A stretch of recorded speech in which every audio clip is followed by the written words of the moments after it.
Tripura Info News Update.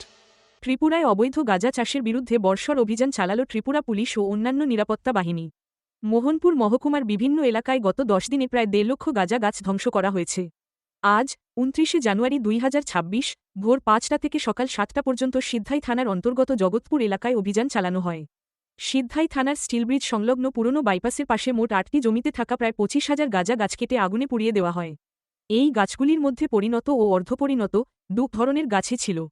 এই অভিযানে উপস্থিত ছিলেন মোহনপুরের এসডিপিও সব্যসাচী নাথ, সিদ্ধাই থানার ওসি, এসএনটি আউটপোস্টের ওসি সহ অন্যান্য পুলিশ আধিকারিক ও কর্মীরা।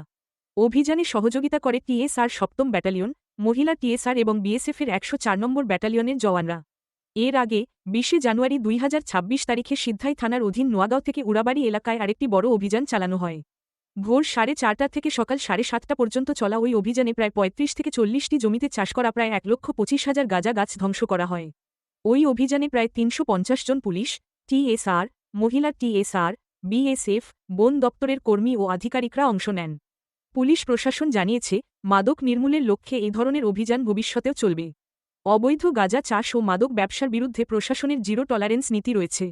সাধারণ মানুষকে মাদক সংক্রান্ত কোনো তথ্য থাকলে পুলিশের সঙ্গে সহযোগিতা করার আবেদন জানানো হয়েছে। Subscribe to Tripura Info and press the bell icon so that you never miss any latest updates and news on Tripura.